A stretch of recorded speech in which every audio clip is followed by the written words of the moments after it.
Welcome, it's 7 o'clock. Wow, turn this on. Welcome, it's 7 o'clock. We're going to have a moment of silence followed by the Pledge of Allegiance.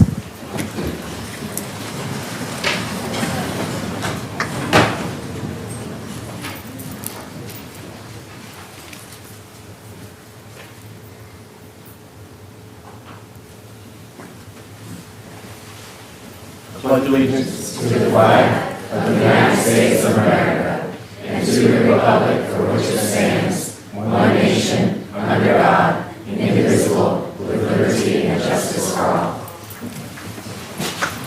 Roll call, please, Ms. Garza. Yes. Chairman Williams. Here. Vice Chairwoman Kiefer. Here. Mr. Demaria. Still here. Mr. Albrecht. Here. Mrs. Seberg.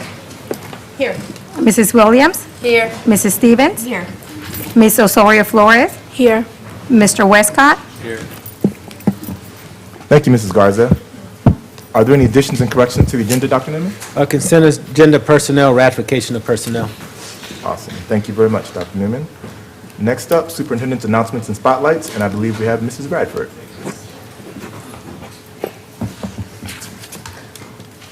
Thank you, Chairman Williams. Dr. Newman, good evening, other members of the board tonight, and also good evening to everyone that is gathered here for our board meeting this evening. I would like to begin our spotlights and announcements with a very special presentation for two of our Manassas City Public Schools employees.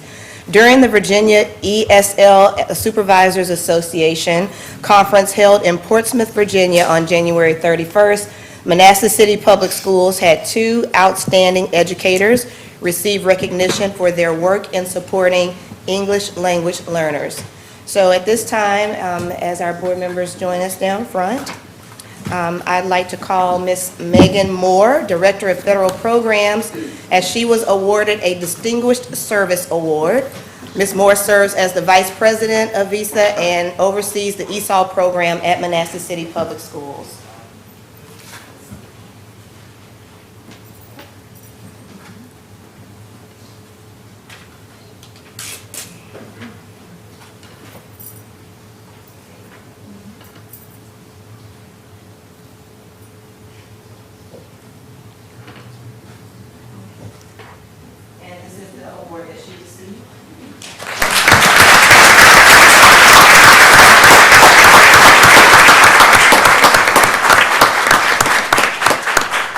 Additionally, Laura Perez Ruiz, an ESOL teacher at Baldwin Intermediate, received the Visa Excellence in Education Award. So why don't you come on down?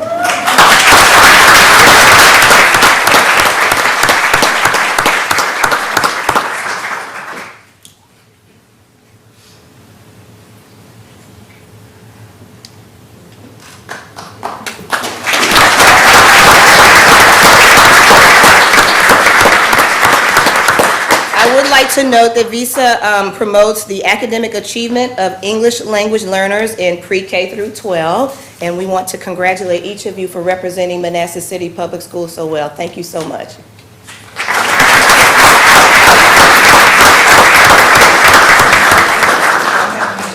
Yeah, don't make the chairman move.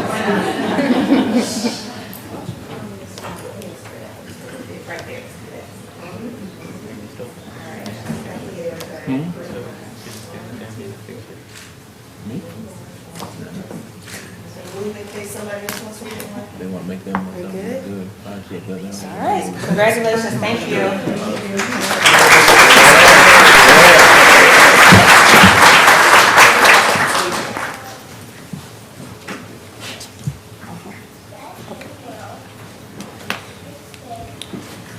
All right, so the week of February 17th through the 21st was designated as School Board Clerk Appreciation Week in the state of Virginia. Clerks have a tremendous amount of responsibilities as they serve the school boards, and boards would not be able to do what they do if it were not for them. So please allow me a moment to read the Governor's proclamation regarding School Board Clerk Appreciation.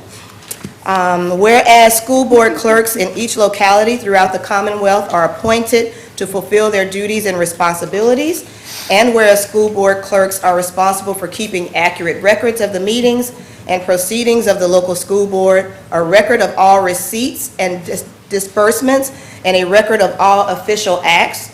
And whereas school board clerks perform other duties in connection with the school business of his or her locality as may be required by the school board. And whereas school board clerks maintain frequent contact with the public, including parents, employees, and the media on behalf of the school board and superintendent. And whereas school board clerks, in the performance of their duties, are often required to work extra hours attending school board meetings. And whereas school board clerks ensure that students achieve to their highest potential and provide an invaluable service for school board members and superintendents.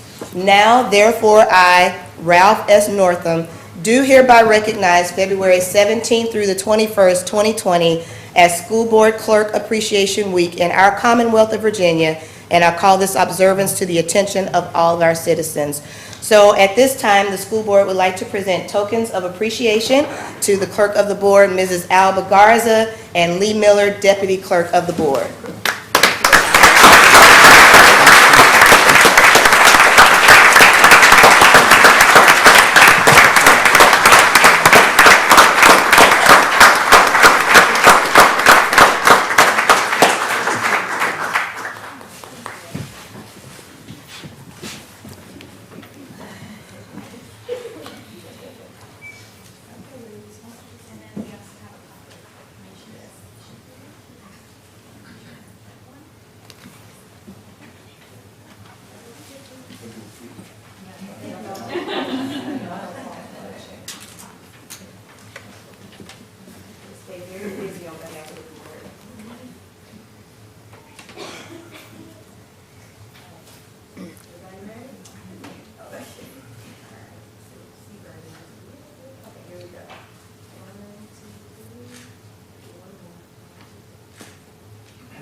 Thank you, ladies.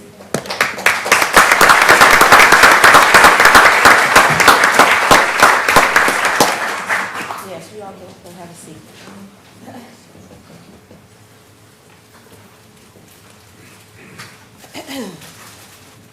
Also, Yeah, as don't they wait for them. We'll be take here their all night long. each year, the Virginia School Boards Association marks February as School Board Appreciation Month.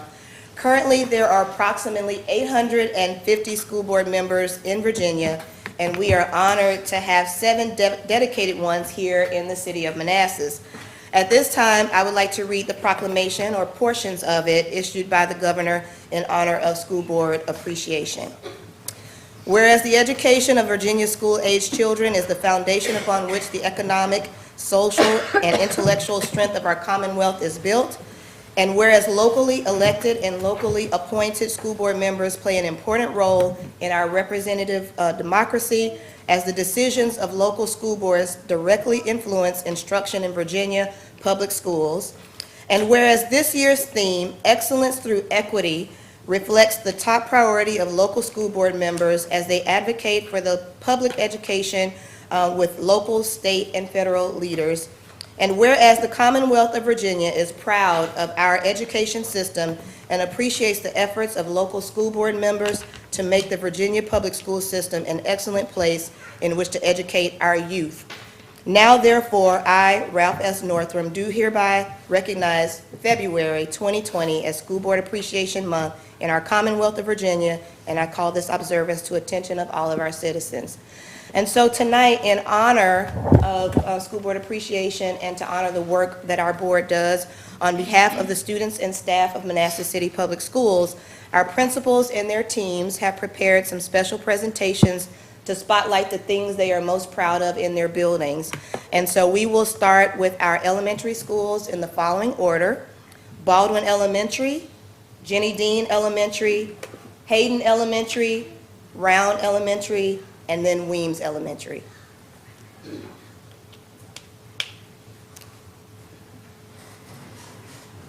Got it, okay. And I would like to ask that all of our groups would remain until the conclusion of the presentations, and we'll take a group picture with all of the board members with our presenters tonight.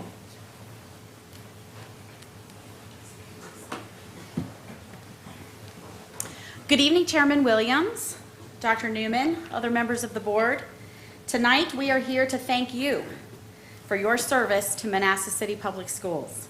We are excited to share with you some highlights from our STEM program and the learning your support has made possible.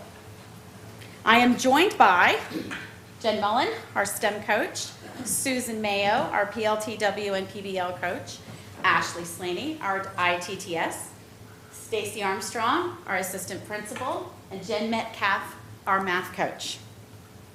We stand together as the instructional leadership team of Baldwin, united in our commitment to teaching problem solving through integrated content using the tools of the future.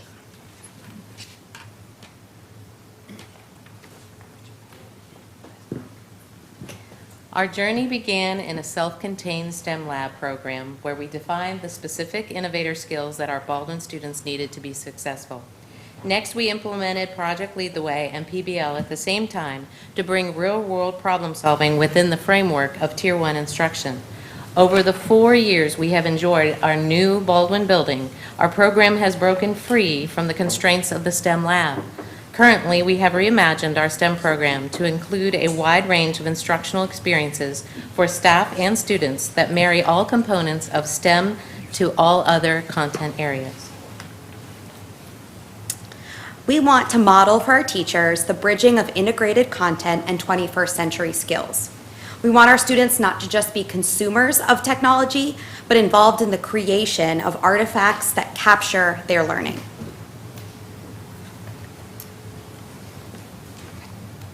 Tonight I want to share with you about the awesome technology-driven cross-curricular learning happening in our Innovator Space.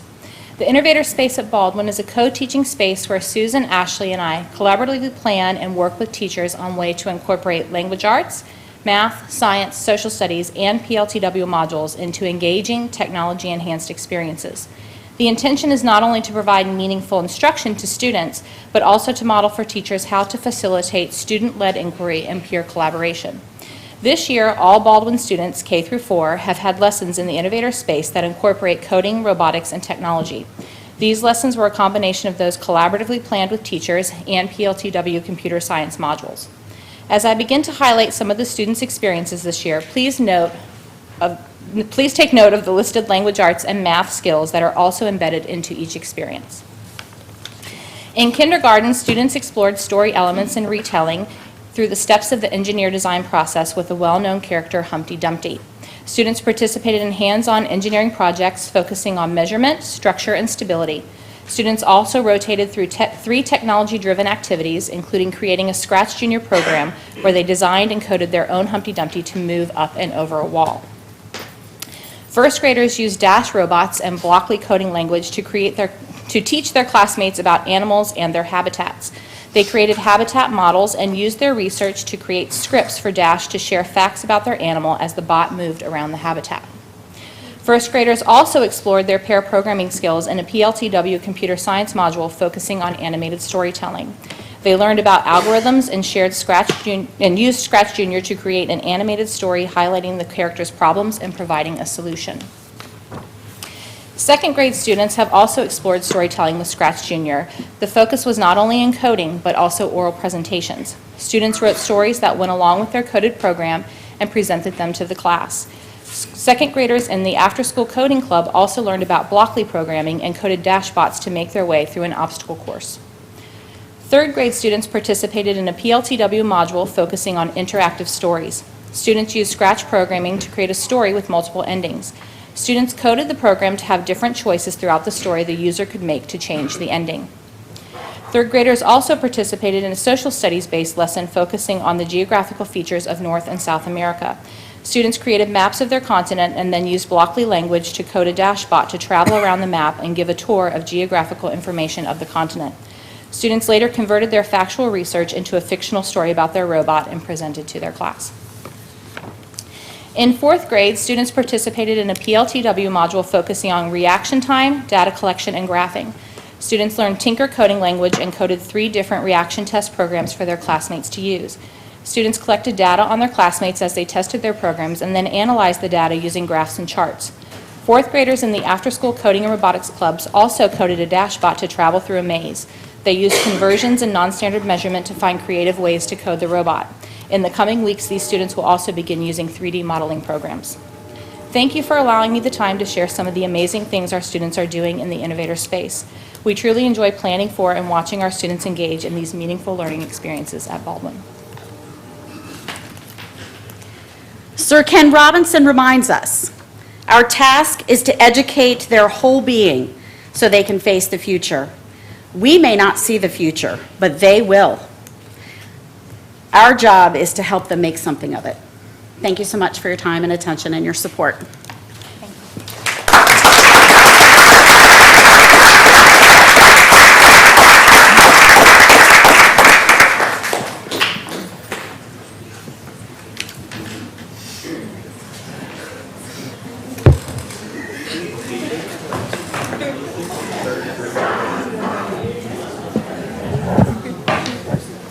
Why don't you guys just kind of line up right here? Stand right next to each other. There you go. All right, good evening, Chairman Williams, members of the board, and Dr. Newman. In thinking about what makes me thankful to be a principal and to be a principal at Jenny Dean, it's what we get to see every day. It's our students creating, and it's our students being proud of themselves and being able to show off their work. So I thought, what better opportunity tonight to bring that to you guys. So I was excited to tell you about this really great activity that these students before you participated in earlier this school year. And then I listened to them practicing their story, and I thought, you know what? They tell it better than I do. So without further ado, take it away, Sam. Good evening, members of the school board, Chairman Williams, and Dr. Newman. We are the Super Lego Sticky Dolphins from Jenny Dean Elementary. I am Sam. I am Aaliyah. I am Adrian. And I am Jada. We are here to tell you about our Lego League Robotics Challenge. Our challenge was to design a solution to a problem with a public space or a building in our community. First, we thought about our community and where things might be improved.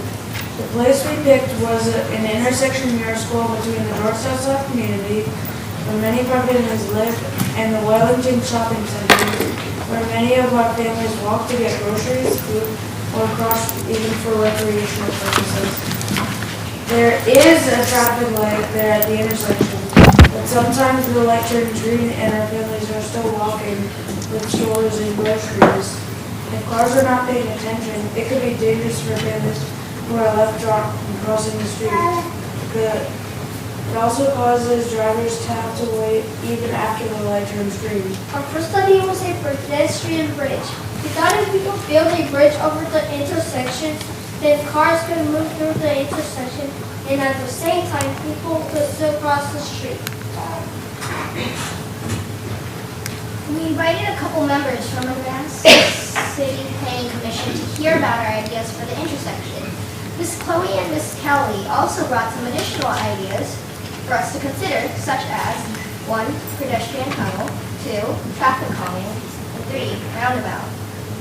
After hearing the suggestions, our team voted on a pedestrian tunnel because it seemed to be a cheaper option. Next, we invited a whole panel of city planning officials to hear about our ideas. We received some great feedback. They told us some things to consider when doing a project like this, such as 1, weather concerns, doing a tunnel versus a bridge. 2, safety of a tunnel. Is it well lit? Can you see from one side to the other? 3, what can we put in the tunnel to make it a more inviting place to walk? Have murals or painted gates. 4, underground water pipes. The city planning officials liked our idea and that we were interested in improving our community. Finally, we turned our ideas and findings into a skit and presented it to the LEGO judges at our annual First Fall LEGO Week Robotics competition last fall. Thank you.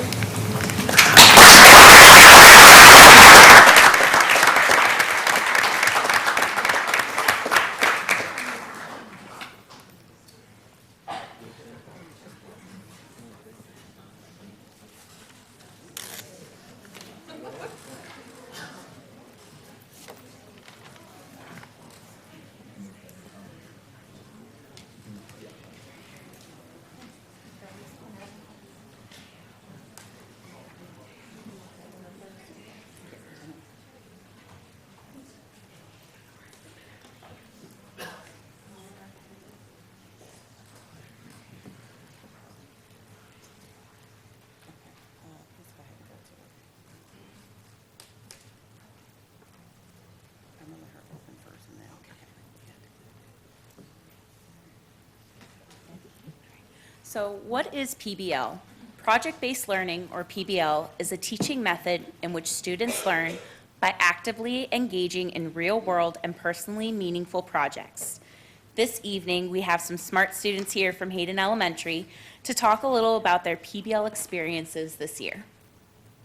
Students work those are very hard as we work through the unit. When we wake up to a semester that engages us to involve solving a real word problem or answering a complex question. With PPL, students show our knowledge and skills by creating a public presentation for a real audience. As a result, we develop both content and knowledge as well as thinking, collaboration, creativity, and communication skills. Learning about past and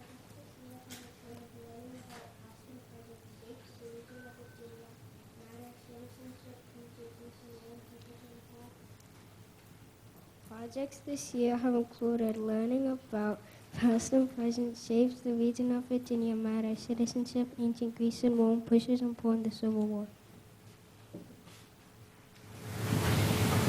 Second grade students created a symbol to represent good citizenship. We planned it and designed our symbols with Tinkercad and made them with a 3D printer. First grade class went on a shape hunt around the building and collected data for our shape brochures. We used it in our shape museum. Primer grado fue en una búsqueda de figuras alrededor de la escuela y recolectamos data para nuestro proyecto de figuras. Fueron utilizados en nuestro museo de figuras.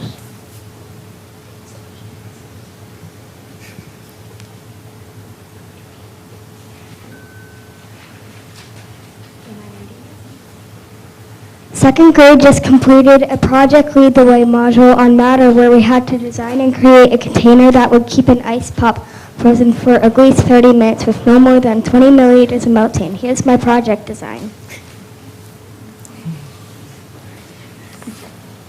Finally, we would like to invite all members of the school board, Dr. Newman, to Hayden Spring PBL Fair on Thursday, April 2nd, during the school day. The students will hand out invitations, and thank you so much for supporting our PBL-based learning.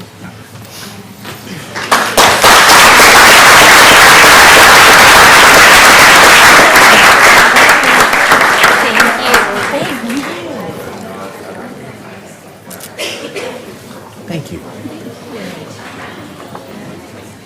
I got it. And before Round approaches the bench, I noticed that Councilwoman Davis-Younger and Councilman Smith are here, so thank you very much for being here. We appreciate it.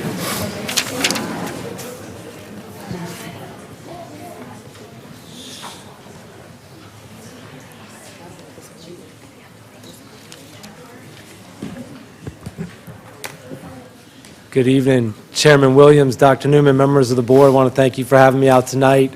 I feel awful lonely up here by myself. Realized I should have brought my crew with me. I'm sure our students could have told this story much better than I, so next year I'll correct that. But I stand before you today just to kind of spotlight some things that I feel really make a big difference in our school at Round Elementary. And really that's just connectedness, both for the students and the staff. It's really important for me personally, just reflecting on my experiences as a student. And it just really makes the difference, being connected and engaged both in the classroom and outside the classroom as well. So really as a staff, we've been focusing on creating opportunities for our students at all levels, pre-K through 4, that really can give all students an opportunity to be engaged, whether it's sports with basketball and soccer. We have an art club, music-related clubs. This is one of our new clubs, the running club. We have boys and girls running club. And this was kind of my lead-in that went a little bit fast. So I think it's going to Keep it going. All right, we're back. So those are just the clubs that we currently have, but we're always getting feedback from students and staff, but really mainly the students as far as what interests them and what they'd like to do outside the classroom. And just personally, myself coming from Osborne High School a couple years ago to the elementary level, it's just so critical that we can connect our students now at the elementary level and maintain that connection K through 12 and really lifelong. It can really be a life-changing moment for a student to find a passion, whether that's in first grade, fourth grade, or 12th grade, and really carry that forward lifelong. So just something I really wanted to highlight and spotlight. We have our drama club as well, so the performing arts this spring, we're doing another spring musical, and we're doing 101 Dalmatians, so we're real excited about that. Book club's a new club for us this year, so the students chose their book, so we really, that student feedback is really important to us. Student leadership opportunities through broadcast and SCA, you see here on the slideshow. And then, like I said, the running club is by design, we've created that opportunity for students, but where we chose to kind of orient that in the school year is leading right up to our 21st annual Shamrock Run coming up on March 21st. So just really wanted to thank the board for supporting those opportunities for our students and helping us create those opportunities. And the Shamrock Run's a PTO event, but I think it's just a great definition of the connection between school and community and how we can take that moment to bring the community together. So if you'd like to register for the race, I'll tell you right now, I'm in trouble. I don't remember the last time I've ran, but I'm running a 5K on March 21st, so hopefully I'll be with us after March 21st. But I'm going in training as part of the running club, and I got soft today because it was a little bit rainy outside, so I didn't want to injure myself, didn't want to tire myself out for the meeting tonight, but I'm in training every Tuesday with the running club, so hopefully I can complete the race. But we're really excited about that kind of culminating event that I think really defines our school and community. As I finish up today, I just wanted to express some appreciation to the board on a personal level, just shifting gears for a moment. A couple months ago, my father passed away. And I really just wanted to take this moment to express my appreciation for Dr. Newman and the board who reached out to me. Several board members reached out to me on a personal level, connected with me, checked on me, expressed their condolences, and just really, treated me like family. And, we talk about Round as family and Manassas City as a family, and that's what it's all about, and that's what we're talking about when we say Round is family, or Manassas City as a whole, as a community, as a city is family. And so I appreciate you treating me like family, and that means a lot to me. I'll never forget that. And thank you from the bottom of my heart. I really appreciate that.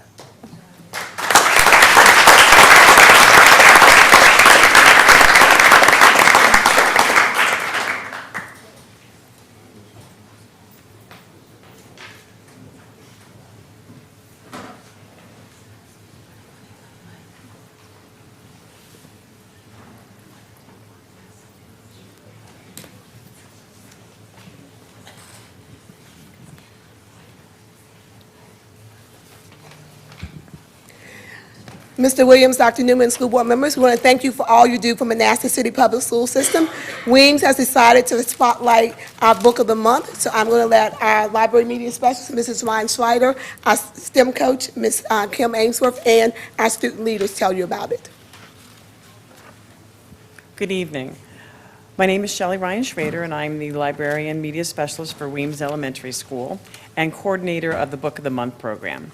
As a school librarian, one of my responsibilities is fostering a school-wide reading initiative and a reading community.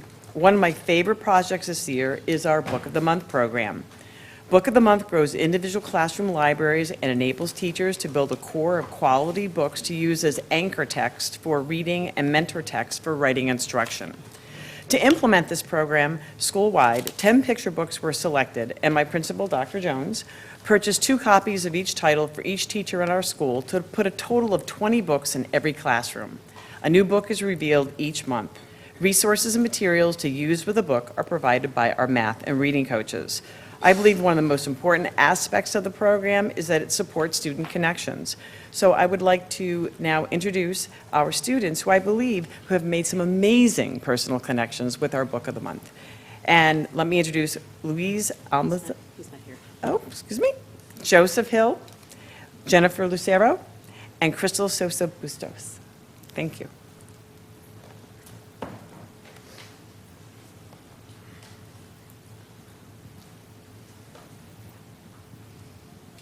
Good evening.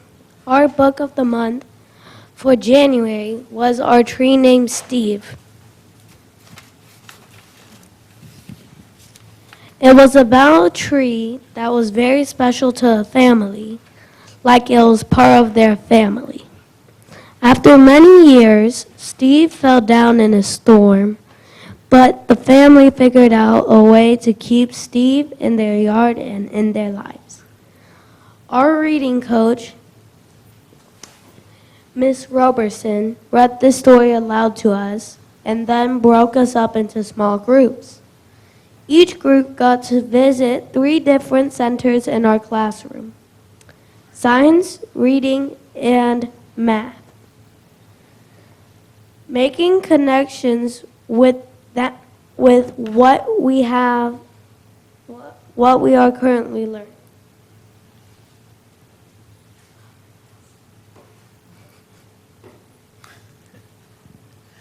Hi, my name is Crystal in the Science Center. Mrs. Ainsworth, our STEM coach, connected the books to our current science unit. Whether she gave each of us a tree cookie, which is a slice of a tree, to observe and ask questions.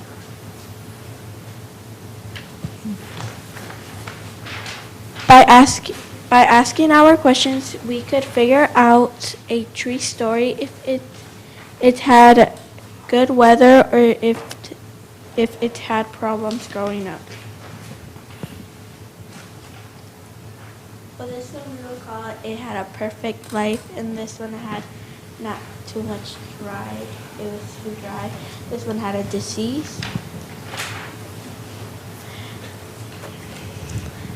This tree had a good life with the right amount of sun and rain because the rings are circle and not squished together.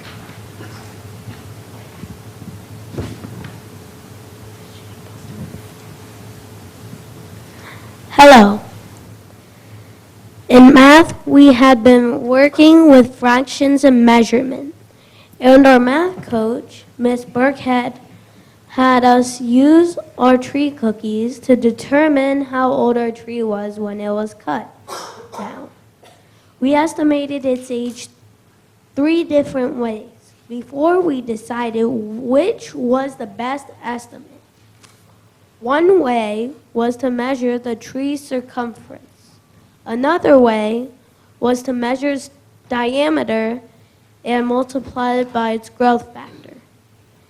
And the last was to count the number of rings.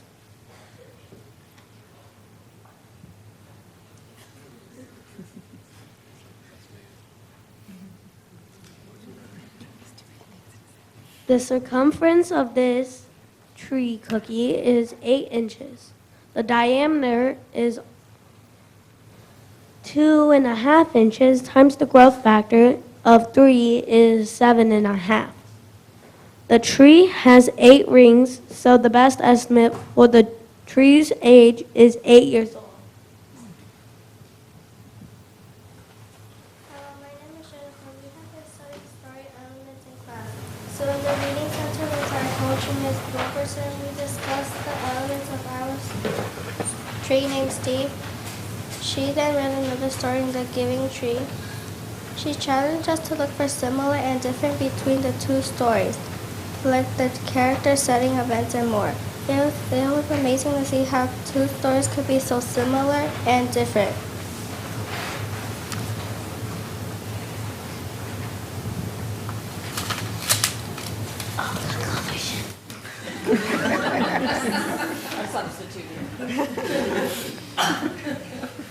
This whole lesson with the book of the month, Our Tree Named Steve, was really fun. In learning about trees, we practice the skills from reading, math, and science that we were working on in class, which will also help us in the future.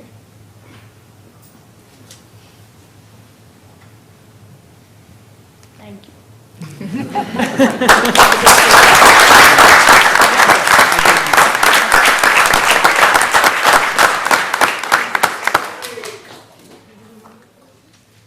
Thank you.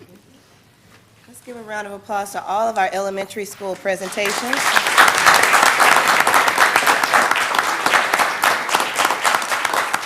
It is not easy standing here doing that, so we definitely commend them for coming before us tonight to share those exciting things.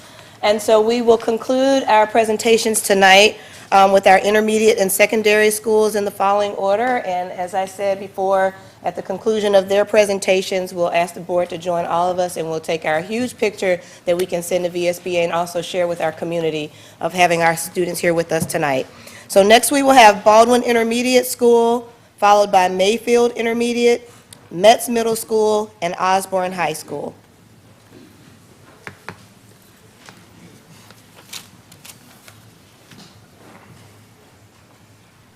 Good evening, Chairman Williams, Dr. Newman, members of the board.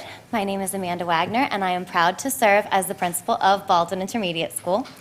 And in the interest of school board appreciation and showing our appreciation for you, I felt that there was no better thing that we could share than something that warms our hearts and fills us with pride about our school community under your leadership. So we started this school year with Dr. Newman sharing with us that we were spending this year building bridges. So I would like to share with you a little bit about something that Baldwin Intermediate did in the interest of building bridges.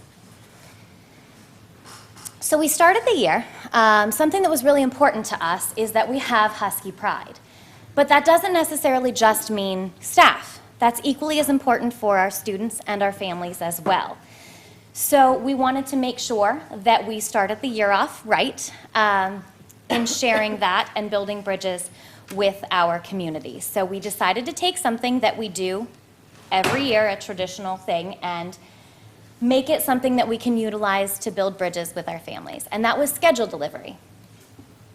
So in doing that in a non-traditional model, this also exemplified teamwork within the building, from gathering neighborhoods to figuring out teams and how teams would communicate within and between one another. It also allowed us to, through that traditional model, typically families receive their schedule in the mail, and they get to see the names of the teachers and staff members with whom they'll share the next year. But in this instance, we were able to greet them and build that excitement for the school year in greeting them face to face and welcoming them with not only our names on paper, but smiles and welcoming them to our school community. This also was an excellent exercise in team building. The teams consisted of not only 5th grade, but 6th grade, encore, and support staff. The entire school community went out into our community to deliver these schedules. And so this was a great opportunity for staff members to get to know one another and team build, in addition to building those relationships with our students and community. When part of that was them reaching out to one another, when one group would get completed, they'd reach out to the other teams to say, hey, are you behind? Can we jump in? And stepping up and going in with the other teams to make sure that they were all delivered within the time frames that we had allocated to the community that we would be there. And that also allowed everyone to finish on time. And so that the entire staff could share a meal together. And the conversations that were had there were fantastic, because listening to staff starting off their first experience with their students and families, sharing funny stories that happened amongst one another, and amazing experiences they had with the parents and the students in delivering the schedules was absolutely phenomenal. So that's something I wanted to share with you, that I feel as though we started the year off with relationships at the center of the work that we do, and building those bridges, and I truly believe that it set the tone for the year, and we continue every day to work on putting relationships at the forefront of everything that we do with our families and our students and among our staff. So I'd like to thank you all for starting our year off right.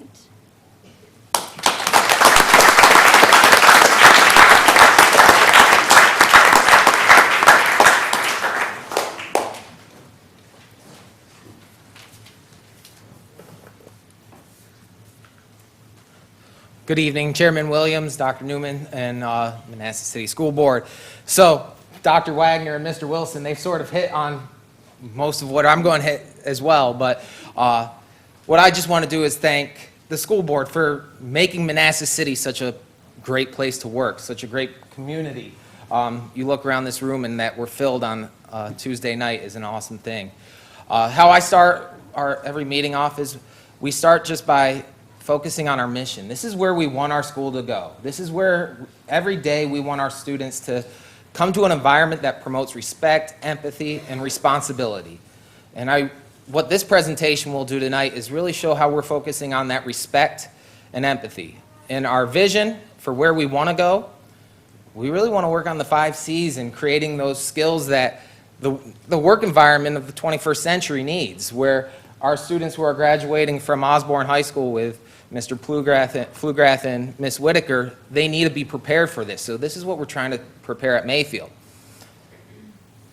One of our big initiatives, or not even an initiative, just as our belief is, if you have a child's heart, you have their mind. It's the focus on relationships, building relationships. So this year we really looked at ways that we could foster those relationships among our students. Our kids do great things in the classroom, but we want them to remember school for all these other great events and activities and really build the relationship not only among the staff and the students, but also between the students. So, there we go. So we started with, first thing was our community engagement. We wanted to figure a way to engage with our community in a better way. So at the beginning of the year, you saw schools talk about project-based learning. Well, we went right to our staff and gave them a project to work on where they got to incorporate their own project. We broke up into 5 teams, broke the entire school division up into the 5 elementary school zones. And the teams had to create ways to go out and engage with the community and build up the excitement for the school year. Get parents and students excited about our open house that was coming. We had staff throughout the city, just everywhere. We had the city fire department helping us out. We had our Bobcat throughout the town, and we had school board members meeting us in our random places that our staff would go to engage with the community. And what really happened, and this was where we really felt that it was success, is our open house. It was the first one we've done in many years. It was 4 hours of extremely packed excitement. I mean, our parking lot was filled the entire time. I believe almost everybody on the school board was there that night just to celebrate, and it was a great way to start the school year, a great way to open our doors. And again, you're building that connection. The next thing that we really focused on is after-school student socials. And again, because of our school board giving us the ability to do this, we started the year with a student tailgate. We had a fall festival, a winter fest. We're doing a spring fling coming up, and we're doing a 6th grade formal. And we have over 300 kids sign up to attend these, and we hold them on Fridays after school. Our transportation provides us the buses, so Mr. Yankoviak in transportation does an amazing job. And this just gives us an awesome opportunity. You see our first one with the tailgate. Miss Huntley, Mr. Krismanich, Miss Maldonado working the grill, providing food for our students. This photo booth that we have there where kids can just enjoy time with their friends and get pictures to remember it, that was from Miss Whitaker at the high school. So, and then up here, we had the police department at our last one. They were giving snow cones out to kids for the whole event. It was an awesome opportunity for our students. We also really wanted to focus on our student celebrations.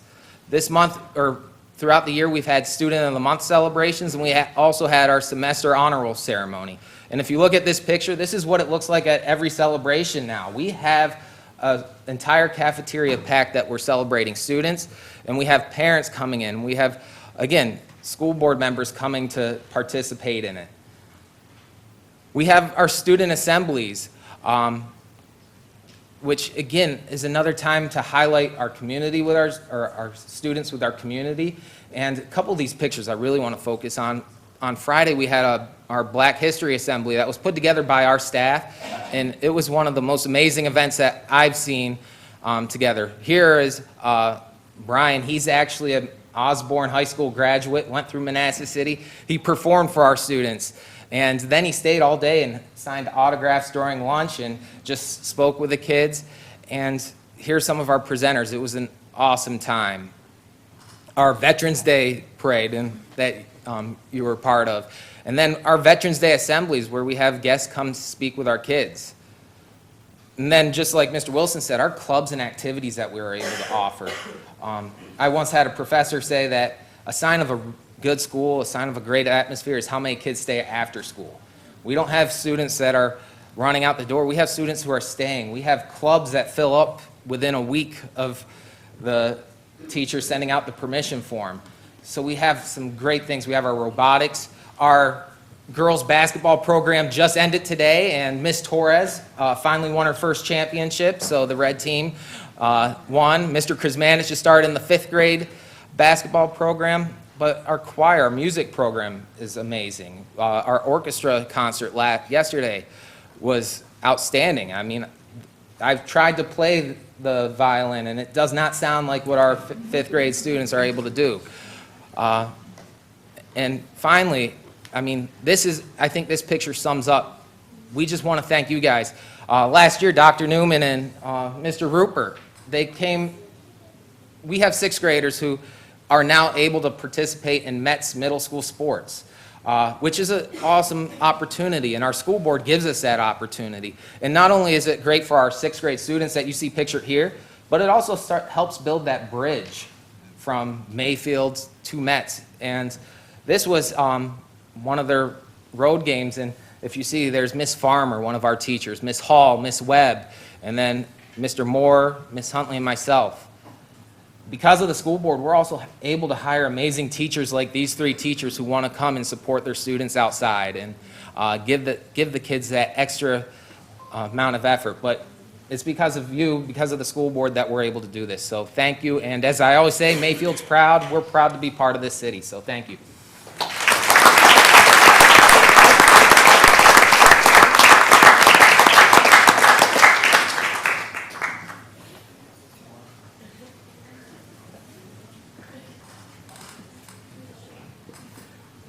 Good evening, Chairman Williams, Dr. Newman, members of the board.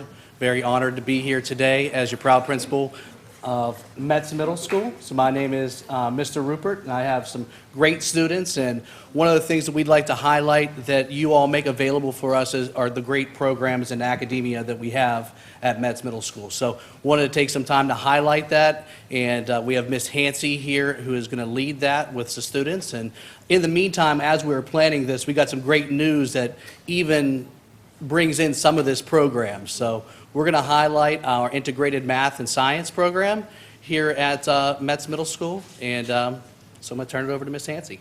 All right. Thank you, Mr. Rupert. Thank you, board, Dr. Newman.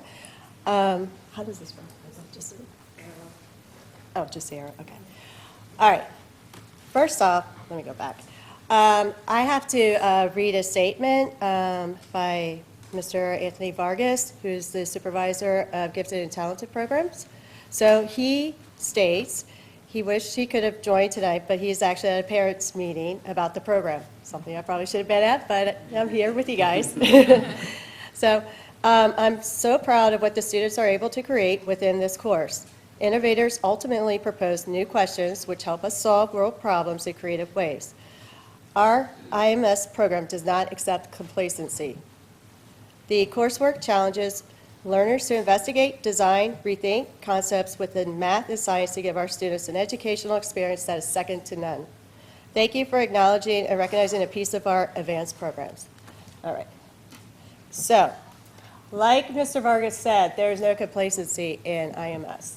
So the backbone of the IMS program is basically to promote 21st century skills within the 5 C's. Those are creativity, communication, collaboration, critical thinking, and citizenship. One of the ways the students do this is through a program called eCyber Mission. Now, I would ask, do you want to go ahead and explain what eCyber Mission is? Okay. No, I want them to participate a little bit because this is an exciting program. I really like it. Is it on? All right. Yes. Okay. eCyber Mission is a program where we get to invent a prototype and work on it, research on it, and make a invention that is dedicated to that is part of a problem in our community. No, it's okay. So basically what she's saying is that students are asked to collaborate as a team. I don't want this to roll off. Okay, thanks. So they're asked to collaborate as a team, define a community-based problem, and then propose a solution to that problem. Now, once they figure out that solution that they want to pursue, then they begin designing a prototype.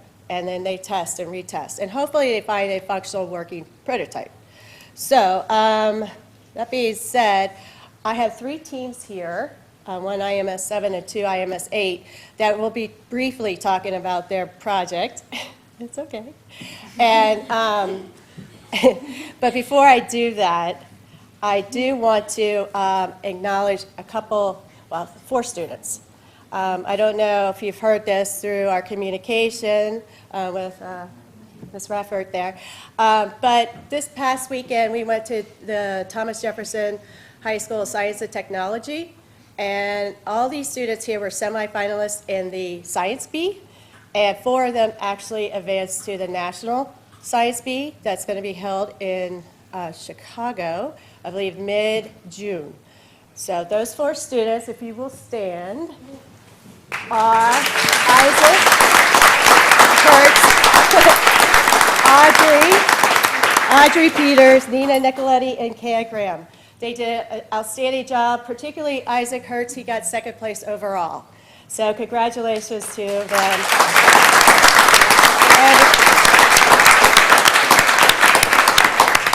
And without further ado, I guess we will start with you guys. IMS 7 to talk about your research. So I could push, I'll just do the slide. Yeah. Thank you so much for letting us be a part of the eCyber Mission. My name's Izzy, and when we begun eCyber Mission, we knew we wanted to solve a problem in our community. So we talked to our head custodian, Mr. Peacher, and he told us that we could not recycle because there was trash contamination. As a result, we created a trash system for our solution.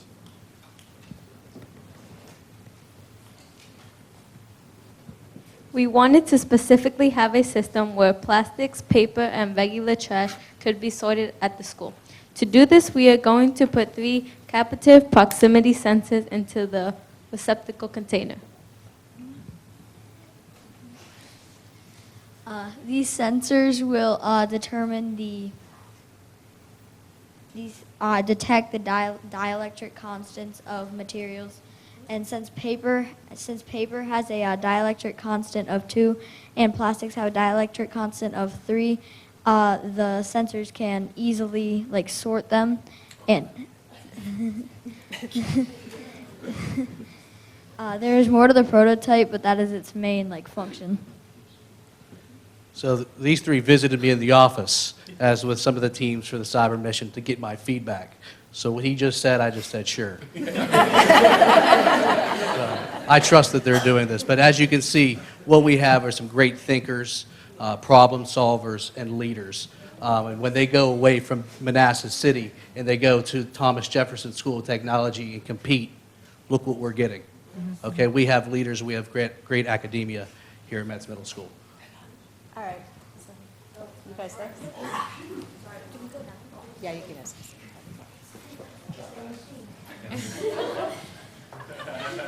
Mr. Ruber, why are you changing? I got Izzy's name, but I didn't get the other 2 students' names.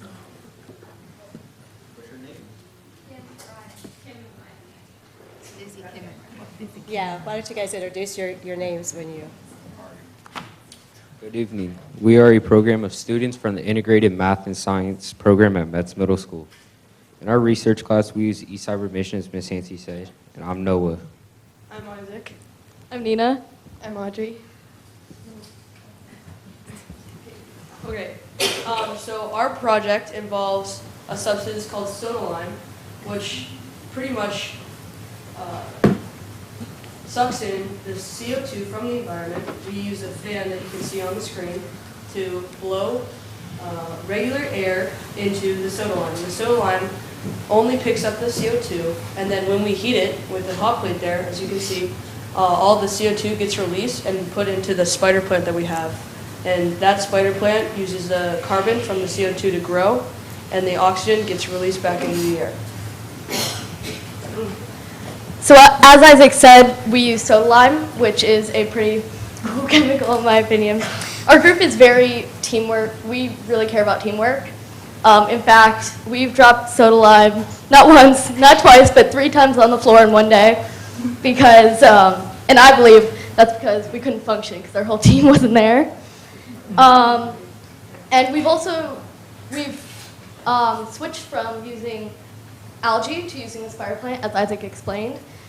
We found that algae just wasn't, we tried to grow it ourselves and it was hard to get a hold of and it wasn't as efficient as the spider plant was. So our main goal through our invention is to have a decrease of the carbon dioxide in our environment, like near DC because it's such a big area.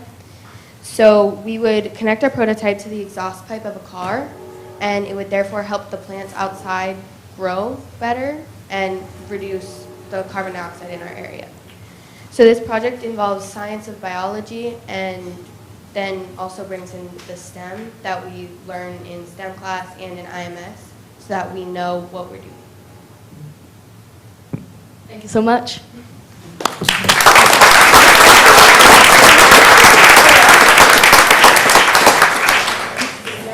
There's still more.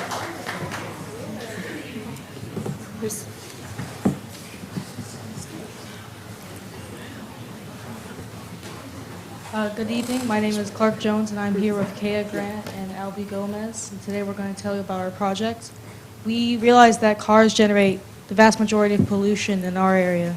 So we wanted to make an alternative that would not generate carbon dioxide and other toxic chemicals into the air. We use a chemical process known as electrolysis to separate water into hydrogen and oxygen. Using that hydrogen, we can power an engine, and using the oxygen, people can breathe. So I'm going to look a little bit internally into our car. So at first we were kind of looking at electrolysis, and we were like, well, we have a problem. We need more energy than we are producing. So we decided, what other way can we do to solve this? So we decided to add a solar panel. The solar panel would be at the top of the car. Now, the solar panel would directly go to a rechargeable battery. And so this rechargeable battery will power the electrolysis. And so there'll be a little wire that connect to graphite sticks, and that's what gives bubbles to be able to produce in the hydrogen and oxygen. The hydrogen will go to a hydrogen fuel cell, which will change it into electrical energy, and the energy goes to the motors to allow the car to run. If you can go to the next slide, please. We're now looking at the current prototype that we have running. So if you look on the top, we have a heat lamp, since that day was a cloudy day and we couldn't get any power, and the windows were also blocking most of our sunlight. So we have our solar panels wired up, and we had to resolder them twice because our alligator clips aren't as stable as we'd expected them to do. So we have our solar panels. They will go down to the potentiometer rig thingy that we have. It's those 4 cylinder looking things. If you look at them, because we don't have actual potentiometers yet, so those things serve as our potentiometers, and they will control the amount of energy going to the electrolysis chamber, which is the green soda cut thingy. It is water with salt water in it, and it's got 2 copper rods in it. Well, it had. We recently switched them to have graphite sticks because the coppers iodized too quickly. So we changed them, and we don't want them to kill the batteries or solar power. So that's why the potentiometers are there. And then after all that, it will feed into the voltometer to make sure it's actually running. And after it runs to the voltometer and we know we have energy, we will head over to the rechargeable batteries. It's like that grid of 5 things. And they weren't charged then, so we couldn't show you the actual thing, but it is there, it works. And we have a kill switch in case something goes wrong. It has happened before. And that's, And yes, that is our rig. As of for now, it is functioning, and we are hoping to improve it so it's more professional looking. Thank you for your time. Okay.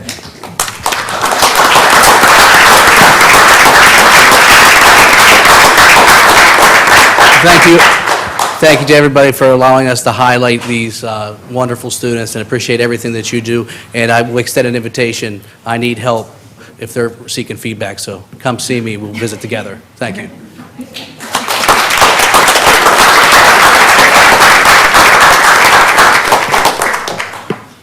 No pressure that I'm holding the group, right? Mr. Chairman, Dr. Newman, members of the board, my name is Betsy Whitaker. I'm one of the assistant principals at Osborne High School, and I am here representing Mr. Mike Fruglap, our principal. So at Osborne High School, we want to congratulate you on the School Board Appreciation Month. And by doing that, we want to also acknowledge your continued support to our programs, our students, staff, and our community. By highlighting some of the accomplishments our students in the Korean Technical Education Program has accomplished so far. Over 20 CTE students will represent Osborne High School and the city of Manassas at the state competition in April. Some of these competitions are criminal justice, cosmetology, commercial photography, and EMT, just to mention a few. Your continued support has strengthened these programs. And we also want to highlight some of the project-based learning that we have done so far, and those are some of the pictures we have on the screen. Commercial photography students, they created and organized a competition that showcased photos and pictures from students, teachers, staff, and community members. Also, our carpentry program built a counseling mobile office that has been in the cafeteria to promote different activities that the counseling department is having. Also, it's going to be utilized in parent-teacher conferences and other events alike. FBLA, and along with the SEA leadership students, and a partnership with Chick-fil-A Leader Academy, they created and they work on the Kindness Rock, which is a do-program, a do-good program, which was sponsored throughout the city of Manassas earlier in the year. FBLA is committed, and also the SCA program is committed to sponsor service programs and projects that promote full student participation across our school division. And that's our picture with the community of Baldwin as well. We are also very proud of our robotics team, which will be competing this coming weekend in our district competition, and hopefully be able to move on to the state finals coming up in Richmond. Again, thank you for your unconditional commitment and for believing in our students. Congratulations.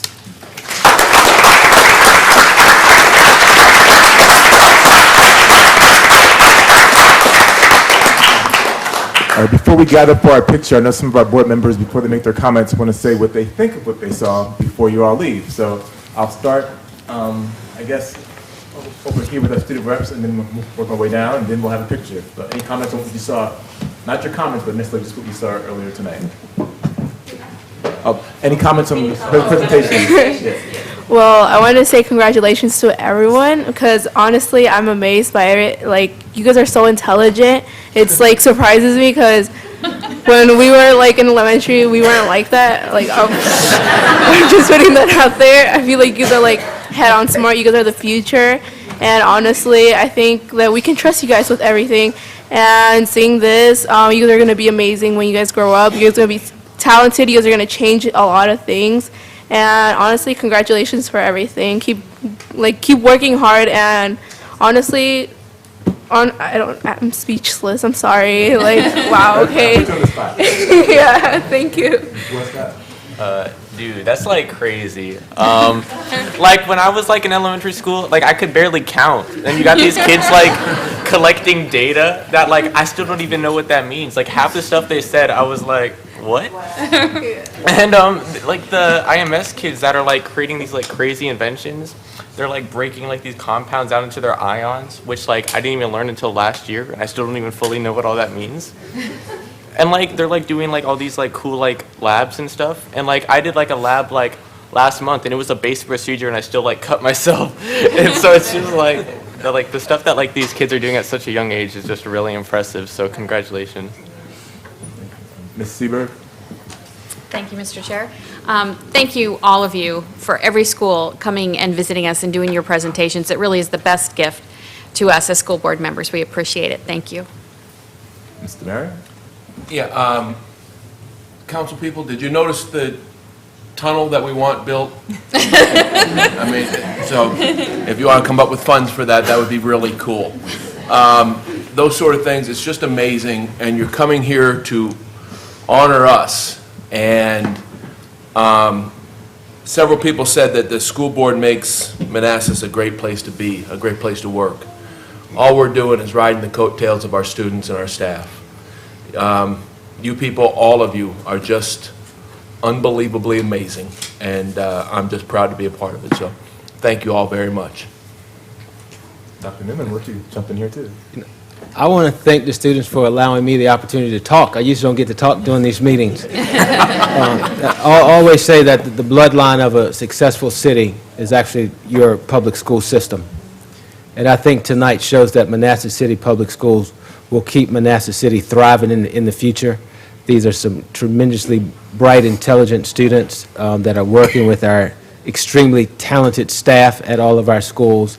Manassas City is in good hands, and I think you can see that tonight. So I want to thank the students for being here and presenting and representing that gift that we talk about, our school name. It was just like you representing the first gift that you received, which is your last name, and you did a great job representing your family and your school division tonight.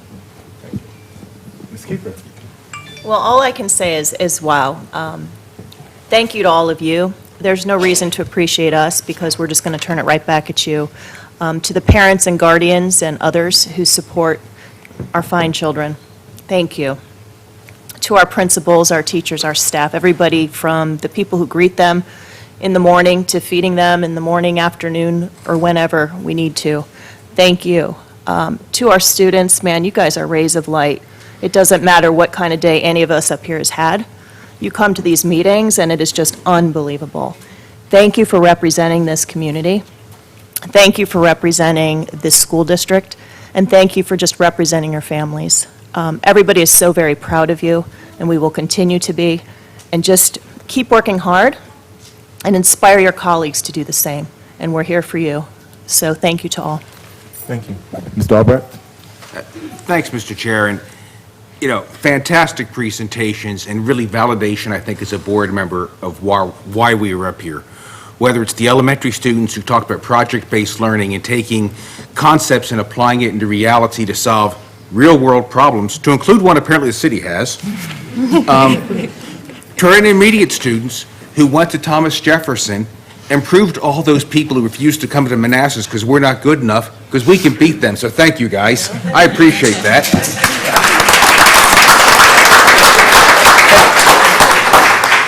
Or to our high schoolers, and I really appreciate the CTE, because at the national level, we've got a bunch of politicians who think that K-12 sucks, so we should give everybody free college. The reality is, we need a vibrant CTE program nationwide to prepare today's students to be contributing members of society, and I think we've got it right here in Manassas, so thank you all for what you've done. Ms. Williams? Well, being at the end of the line, there's not much more I can add, except to the students' points of views. It shows that these kids are learning more and more earlier and earlier, and it's fantastic to see what you all do. And I am very, very proud to be up here representing you, and I always will be. And thank you. So I'm at the very, very end of the line, and ditto what everyone else said. And I just have to say, every person sitting out there, you are a breath of fresh air. You remind us what life is all about and what's important, and why we get up and go to work every day, and why we do what we do.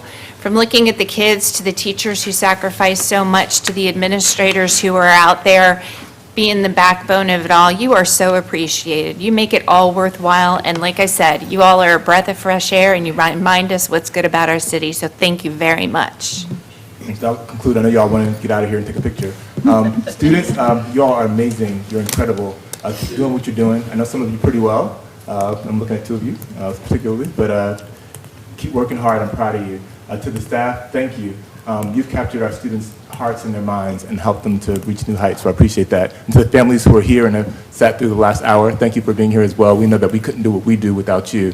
I think Mr. Wilson captured it cogently. We're a family, and we work hard. We put in hours and put in our effort and time, and we endeavor to do the best we can for our students, for our staff, and for our city, and hopefully we continue to do that. But you students, you are the product, so to speak, and you are amazing, so please keep working hard and do what you do because we're proud of you.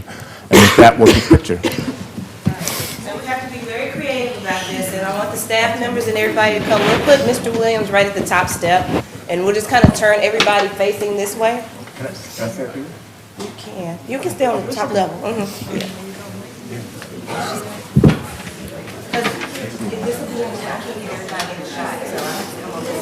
Oh, okay. So I need everybody to kind of face this way. That's how we did it last time. Everybody, kids, come on, come on.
Elementary's up front a little bit.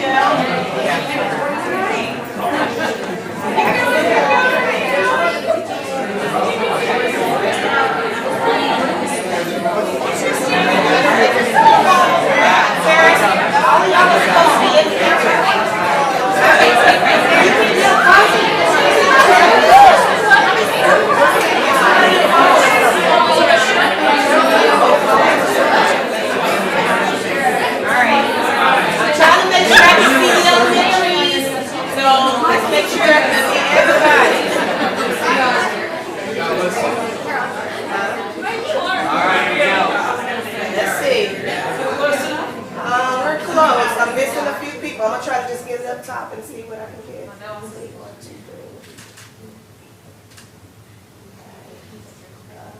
3. Everybody looking up this way? 1, 2, 3.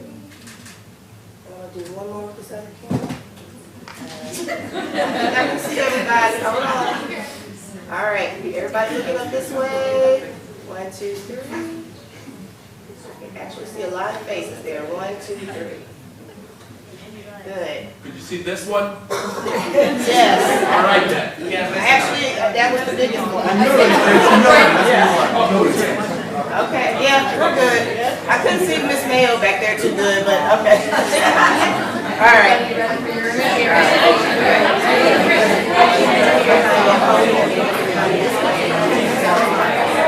Thank you all.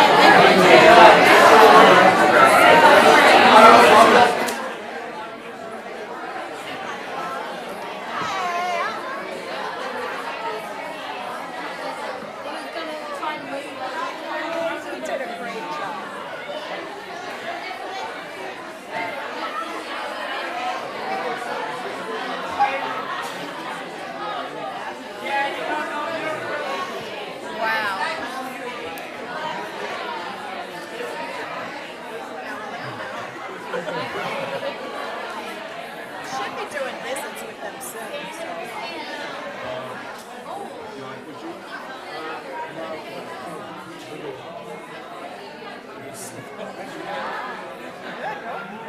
did great.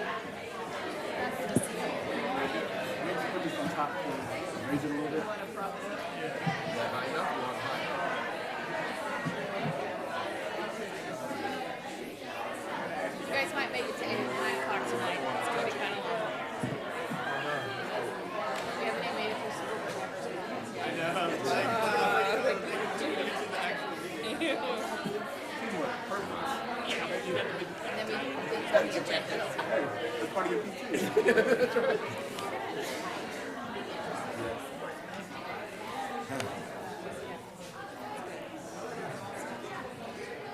I Any committee reports? We had a finance meeting last week. Done. Okay. None down here, sir. Okay. All right, we have folks filing out. We're going to move on with the meeting. Next up, board member comments, and we'll start with our student representative, Ms. Osorio Flores.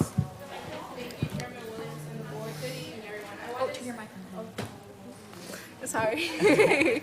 Thank you, Chairman Williams and the board. Good evening, everyone. I wanted to start off by saying Osborne High School is taking part in PBS initiative. OHS had a Spirit Week of Kindness, and to finish off the wonderful week, a faculty versus class of 2020 basketball game was held, and the class of 2020 finally took a victory against the OHS faculty. Congratulations to Center Stage for competitions, and congratulations to wrestling team member Andrew Holliday for making it into state semifinals. Mayfield Intermediate School hosted their first amazing Black History Month assembly, in which our talented students and staff participated in. And to close off, I wanted to say thank you to our amazing school board for always improving and making our school community better each day. Thank you, and good night, everyone. Thank you. Mr. Westcott. Thank you, Mr. Chair. So first, spring sports are starting this week. I think tryouts are going on now. So like she mentioned with the Center Stage, Osborne took home first runner-up, best sportsmanship, and Dominic Jimenez, a junior, won the award for best male vocalist. There's a store called Gordman's that's opening soon, like next week or something, and they're donating $1,000 to Osborne, which is pretty cool.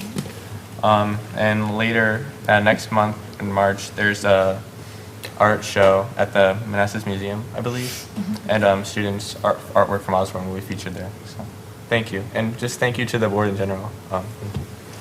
Thank you very much. Next, Mrs. Stevens. Oh, already, okay.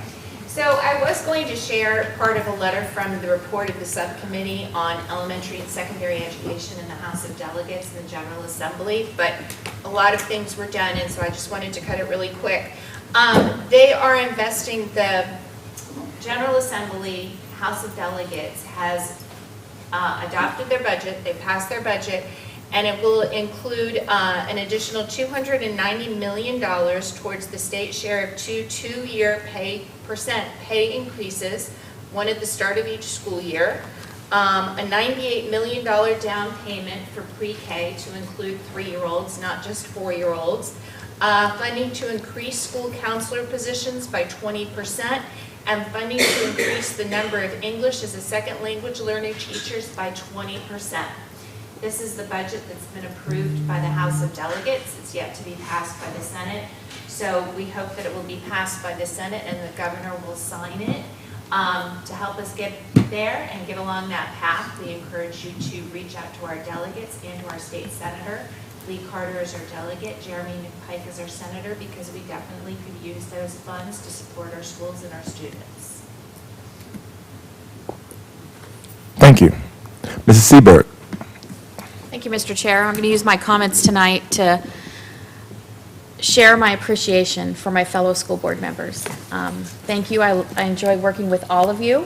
I think together we make a great team, and I appreciate you all very much. Thank you. Thank you, Ms. Seberg. Mrs. Williams. And I also want to say thank you to all my fellow school board members. I don't think people realize how much time and effort it takes to do the job up here. It's a lot of work, and I appreciate all the work that you do, including the student representatives. And thank you, Lee, and thank you, Alba, for all that you do, because you do a lot behind the scenes. I do have some prepared comments in honor of Black History Month. Yesterday, we lost a woman who did not let the world around her stop her from her desire to be a research mathematician in a time when women, specifically African American women, found it very difficult to enter such a field. Katherine Johnson was made famous by the film Hidden Figures as an American mathematician whose calculations of orbital mathematics as a NASA employee were critical to the success of the first and subsequent U.S. crewed space flights. Her calculations were also essential to the beginning of the Space Shuttle program, and she worked on plans for a mission to Mars. In 2015, President Barack Obama awarded Johnson the Presidential Medal of Freedom, and in 2019, Johnson was awarded the Congressional Gold Medal. What you may not know is Katherine showed strong mathematical abilities at a young age, but Greenbrier County, located in West Virginia, didn't offer public schooling to African American students past the 8th grade. Her mother was a teacher and her father a lumberman. They made sure their children continued with high school and arranged them to attend high school in Institute, West Virginia. Katherine graduated high school at only the age of 14. She graduated from West Virginia State, where they added new mathematical courses just for her. She then became the first African-American woman to attend graduate school at West Virginia University. Katherine's parents knew the value of education, and they refused to simply end their children's education at the 8th grade level. The knowledge you gain from education is something no one can take away from you. Katherine Johnson's courage, her perseverance should be a lesson for all of us, especially for our students right here in the Manassas City Public School System. Katherine Johnson had many firsts, not only for African American women, but for women all around the world. And I will end with that. Thank you, Mr. Chair. Thank you, Mrs. Williams. Mr. DeMaria. Thank you, sir. What everybody said, they're taking all my glory anymore, so. Alba and Lee, we couldn't function without you. And I really appreciate you, especially for me, who needs the most help. So thank you so much for everything you do. Mrs. Seberg, thank you for taking care of our clerks. You know, we did a little something for them, but she did it, and she needs that appreciation. And Mr. Williams, thank you for being here. It would have been just as easy for you not to show up tonight after you had that injury, but it shows the dedication of you, and we appreciate you making the effort to be here. Thank you, sir. Mr. Albrecht. Thank you, Mr. Chair. Oh, my apologies. Is that for me? Siri, turn off the phone. Really? Usually it's silence. I'm going to, first of all, thank you to our clerk and deputy clerk, because Mr. DeMaria is right. You all are the oil that kind of keeps our friction seamlessly flowing. Mrs. Stevens made some comments about the state budget. And if you just listen to those numbers, you'd say, wow, K-12 education is awash and flush with money, and there is no problem in the Commonwealth. And I got to tell you, folks, there's nothing further from reality. The Commonwealth of Virginia still has not done what it needs to properly fund education back to the levels before we had the Great Recession. The current budget that the General Assembly's passed is a step in the right direction of a very long road. And if we really want to answer the question of why Manassas and get to the point of the students who are here today that showed we can not only compete, but we can win in this region with the best and the brightest kids, then our community must be willing to invest in education too. Thank you. Thank you, sir. Vice Chairwoman Kiefer. Thank you, and I'll also be quick. I wanted to just say, again, Alba and Lee, I don't know what I would personally do without you. I mean, the number of reminders you have to give me, the text and everything that you go above, the extra mile to just keep us here, keep us where we need to be. Thank you to you both. You guys are stellar, and we appreciate you. To my colleagues up here, I have to say, I echo everything that's been said. It's not just about the work we do together, it's the people that I am privileged to serve with. I will say to my friend and my dear colleague, our chairman, this city could not have a better representative. You go to every extreme to be where you need to be, to playing games you have no business playing in, getting surgeries you don't need. But we are proud that you serve us as a board and this city as our chairman, so I thank you. And I'm usually quick, but it's Black History Month, so I feel a responsibility to say something. I don't know why. Cute joke. Because you're black. See, I knew it was coming. Well, what am I supposed to do? Exactly, Leave it alone? exactly. I mean, he sets me up like that. It's been so many years I knew that. Jeez Louise. Welcome to the Manassas City School Board, yes. people. Before I get to my comments, though, I want to thank my fellow school board members for their support, of their hard work. We all put a lot of time and effort and energy into this, but it's because we like to do it. And some folks do things for the show, some folks do things for the wrong reasons, but I can definitely say everyone up here and the staff who are here as well, we appreciate you and what you do.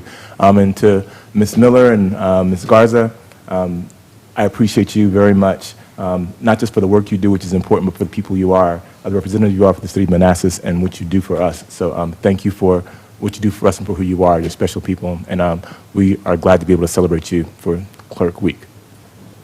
Now on to my comments. February is Black History Month.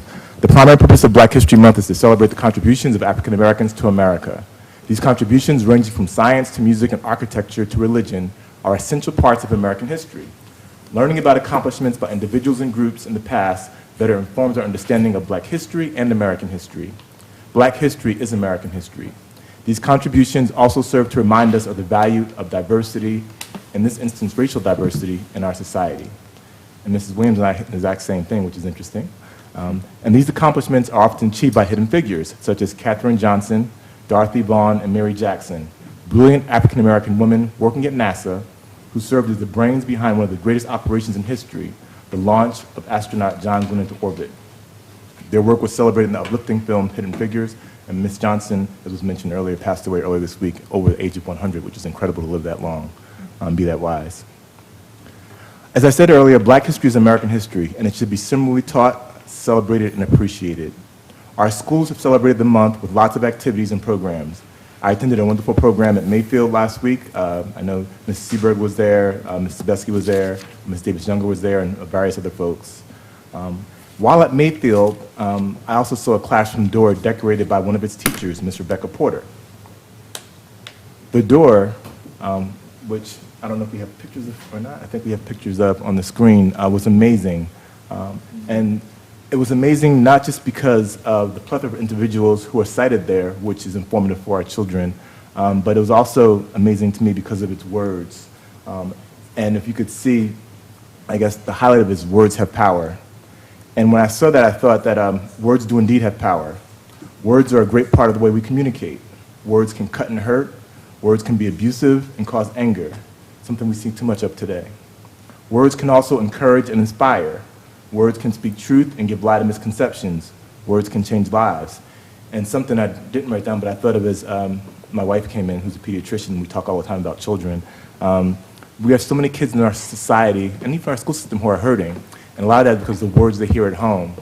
Words of affirmation they get at school or from you all or for those who work with our children can change their lives. I spend a lot of time in our schools, attending school events, and even riding school buses. I'm constantly reminded of the wonderful staff we have and encouraged by the words of affirmation and support I hear from our staff to our students and our students to each other. This type of work does not happen in a vacuum. It must be purposeful, it must be intentional, and it must be consistent. One word of encouragement, just one word, can change a child's life, and it happens every day in our schools. Faith, love, excellence, hard work, and compassion. These are some of the words that remind me of Black History Month. These words are also values that are not unique to African Americans or any one group. They're values that permeate us all. There are more values that unite and bind us than stuff that tears us apart. In our society today, we're in desperate need of people to use their words to help affirm, support, and encourage. If we want our children to grow up to be functional, informed, and confident, we must support them with our actions and our words. And note, I didn't say spoil our kids, I said support. Support can be an admonishment or it can be a hug, but support through words is invaluable. In conclusion, and I've said this before, but I'll just repeat it because I think it's important, we have a lot of different ethnicities, cultures, people, religions, and beliefs in our community and our schools. This diversity we have in our community is a uniquely American strength. We should celebrate and treasure this strength to set a foundation for a brighter future.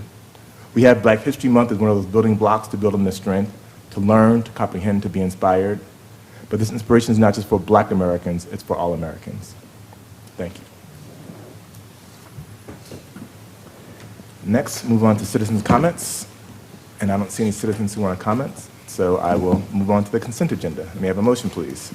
Mr. Chair, I move that the consent agenda be adopted as modified. Second.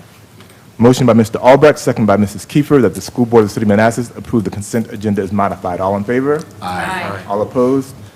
Ayes have it, 7-0. Next up, discussion agenda, finance and operations, utility update, Mr. Hawkins. Good evening. Approximately a year and a half ago, the school board entered into an energy performance contract, you remember, from Johnson Controls. We started the implementation phase on March the 1st of 2018, and it was completed on May 31st of 2019. So what I'm sharing with you tonight is data. We're comparing data from before the energy performance contract came into existence, from December of 2017, from July through December 2017 to July through December 2019, to show you some of the results that we've received through this investment that we have made with the energy performance contract. You can see highlighted there the significant decreases that we've had in water usage, down approximately 23%, over 2.4 million gallons, or sewer gallons down by over 33%, by over a third. Electrical usage down 1.5 million kilowatt hours, and our natural gas is down as well. All of these reductions have saved the school division, just for the 6-month period of time that we're talking about, from July through December, approximately $142,000 in utility cost. And it's also saved and helped our community by reducing the carbon dioxide generation by 854 metric tons. So I don't know what a metric ton is. So, you know, Sounds like a lot. so I'm trying to sort of equate that to what everybody could relate to, where we would equate to over 96,000 gallons of gasoline, or 2.1 million miles on a passenger vehicle. So those are some of so the program has been very successful. We'll be back giving another update at the end of the fiscal year. During that time period, we will have Johnson Controls here with us, and we will be measuring to determine whether or not the contract has been completely fulfilled. In other words, they have guaranteed a certain amount of savings for us. I think we've shown dramatic results, and I think we're going to meet that goal. But please remember, if they don't meet that goal, if we don't save the amount of money, then Johnson Controls is going to write us a check for the amount of the difference in the amount of savings that were guaranteed into that project.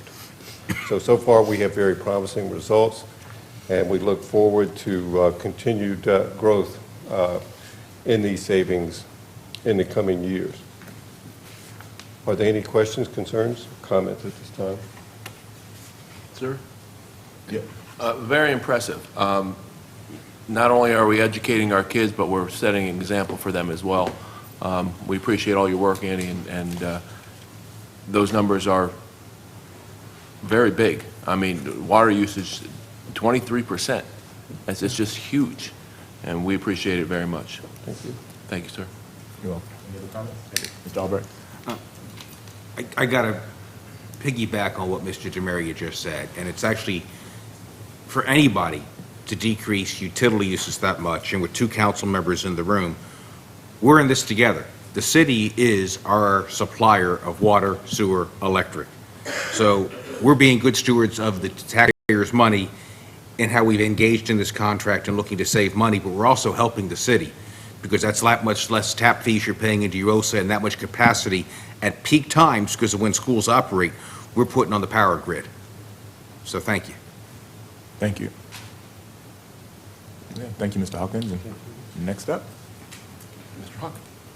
All right, so we'll give you an update on the stop arm camera system. The stop arm camera system was implemented in January 2017. So we're going to have 3 calendar years worth of results that I want to share with you tonight.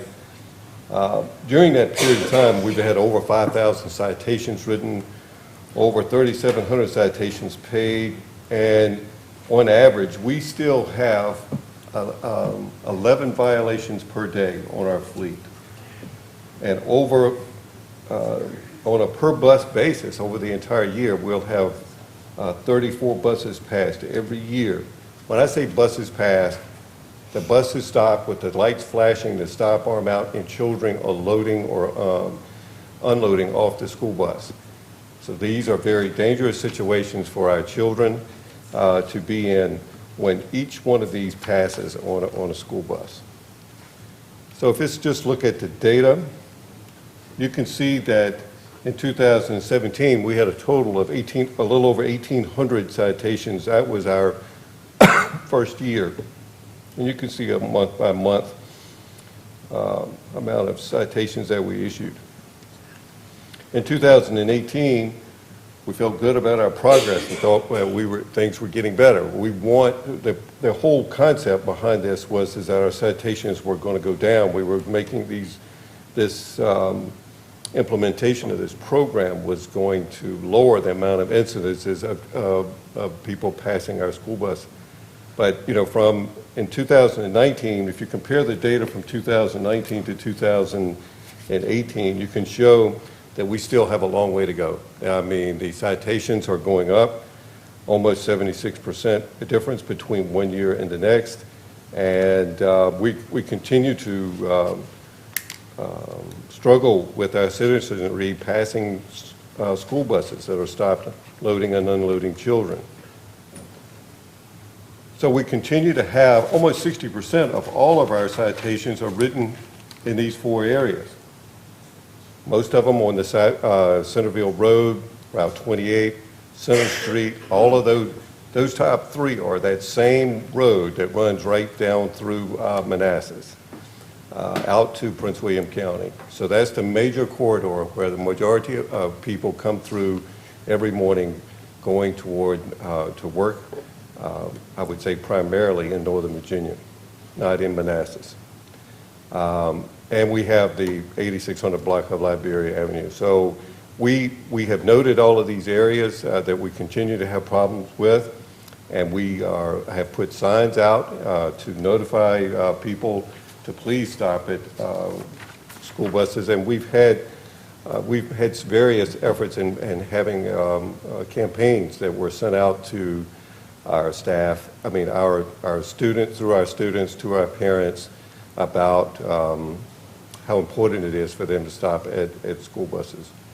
So we're going to keep working at this. Hopefully, at some point, we'll see a turn down, because the school board never went into this to make money. We always wanted to give every dime of it away and not make any money off of this. When I say making money, each citation costs the violator $250. 60% of that funds go back to support the program, to provide to the vendor, to provide the cameras and the systems that we're operating, and 40% of those funds come back to the school board to be used in areas to promote safety or to promote our transportation fleet. So we're not going in the right direction at this time, and we were one of the pioneers in this field of all school divisions throughout the state. You see this happening more and more across school divisions throughout Virginia and across this country. And I think even Manassas City is going to implement some stoplight cameras in the near future throughout the city, all in an effort to promote safety for our students and for our citizens. So I wish I had better news to report to you tonight, but that's where we are at the end of a 3-year period of time with this program. Are there any other comments, questions, or concerns? I'll look to my right first. Any questions or comments? I heard Mr. Westcott make an exclamation when he saw the figures. Any question or comments about the numbers? Oh, I was just saying that's not really good. Yeah, you're right. Like, I didn't realize that many people did it. Right. It's not a good You're sign. right. Great point. Anyone else? Mr. DeMaria? Yeah, very disappointing. We make this effort to try and make sure our kids are safe, and it's, it seemed to work to begin with, and I don't know what the difference is, and I'm not sure what else we can do about it. And I don't know, they have to be repeat offenders too, I would imagine. I don't know if the courts or whoever it would be could raise the fine so that maybe it would deter them from doing it more. Give the money to charity. We don't, it's about keeping our kids safe. And I look at some of these numbers, and it's scary that many buses are being passed while our kids are on the streets. I don't have any answers. I'm just expressing my disappointment and, frankly, my anger. And while we're at it, Mrs. Williams, Mr. Williams, and myself and Dr. Newman rode the bus a few weeks ago. I guess we didn't go to any of the wrong areas because I don't think we had anything past us. Luckily, because we probably would have jumped off he would have then. But it's just rather disappointing, and maybe we need to brainstorm or come up with something else, but I don't know what else. I fear that one of these times you're going to come up here and tell us how many kids have been hit, and that just scares me to death with these numbers. Thank you, sir. And Andy, we appreciate all your efforts on this. Thanks. To my left, Mrs. Kiefer?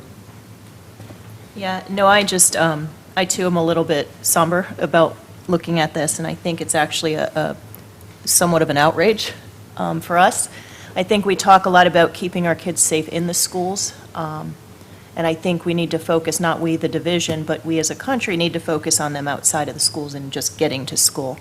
I think I have a question here. In the areas that we see as repeat problems, I know we've done some things. Are there, we've looked at different bus routes or different ways to pick up. You mentioned signs.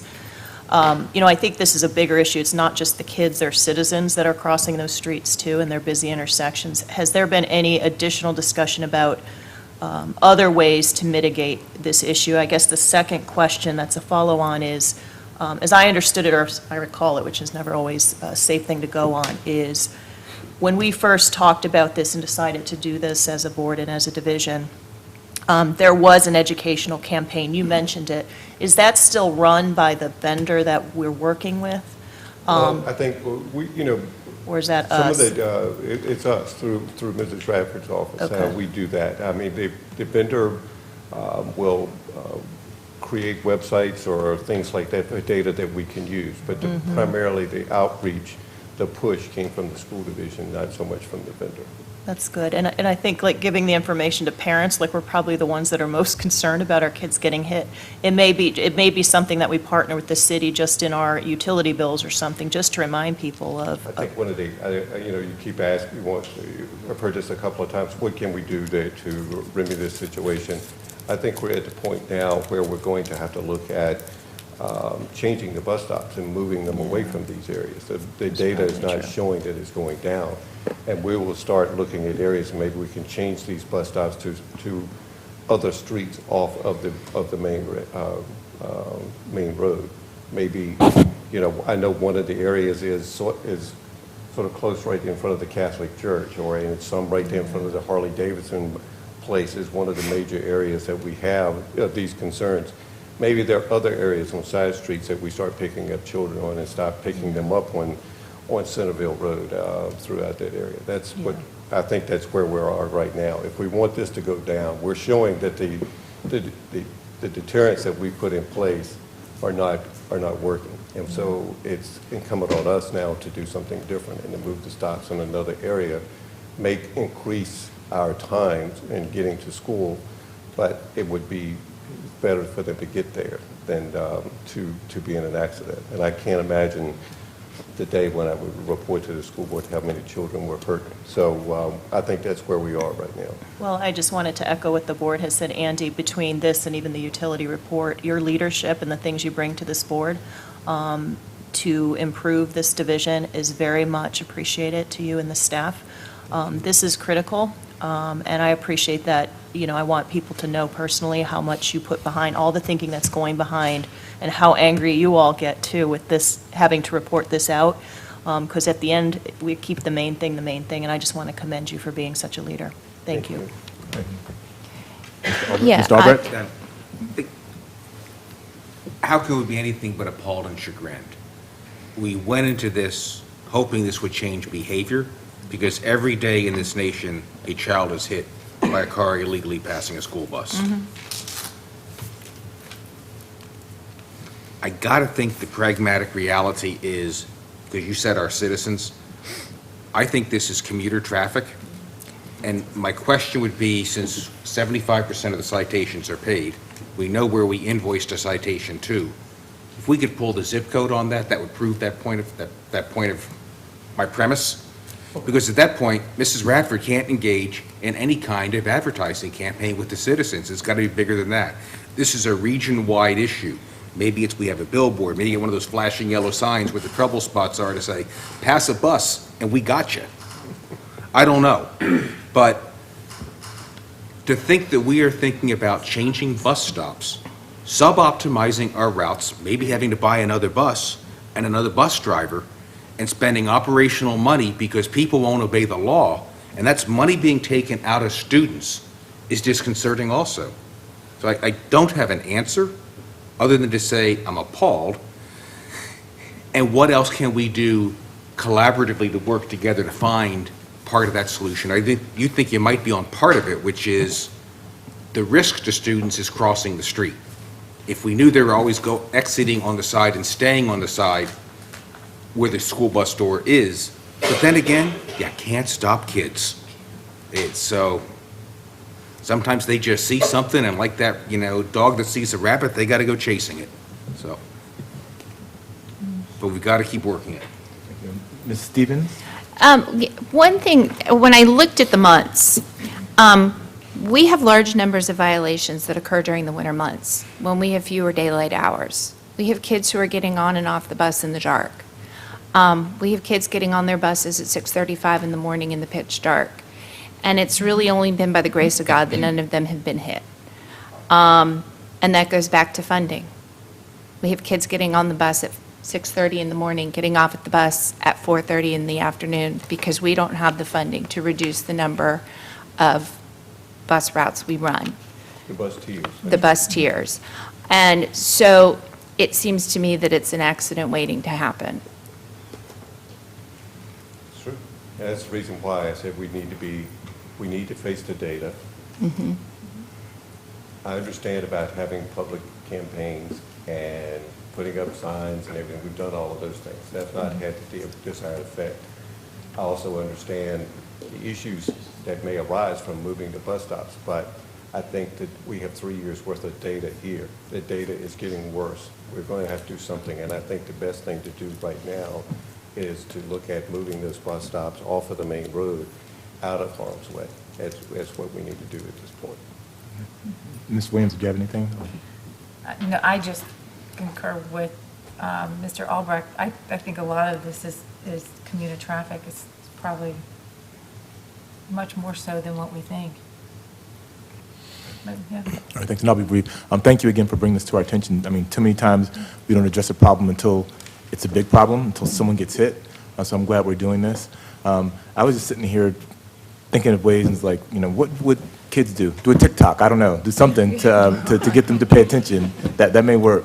But in addition to thinking about TikTok, which is like a new app, you got to get it. TikTok. I'll show it to you after the thing. Look, I still got a clock you wind up that goes TikTok. No. That's pretty cool.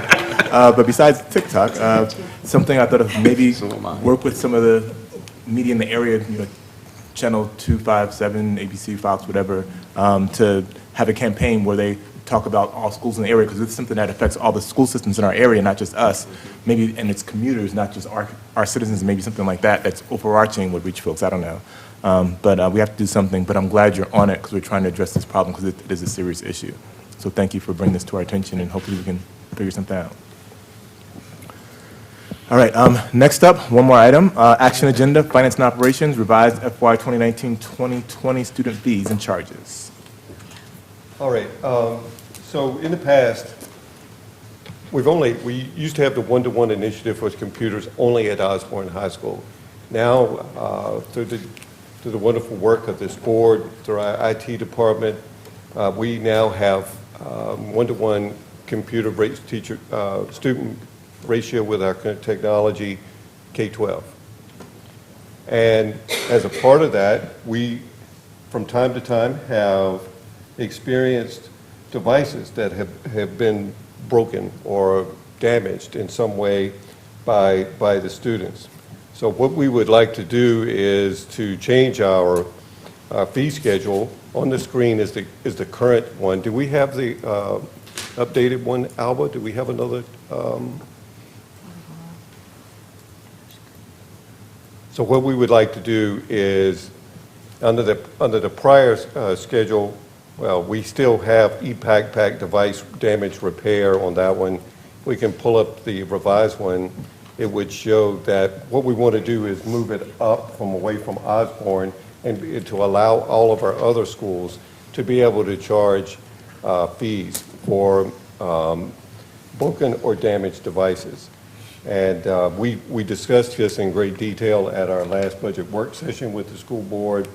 And so what we would like to do is change the fee schedule currently to be able to allow our principals and staff to be able to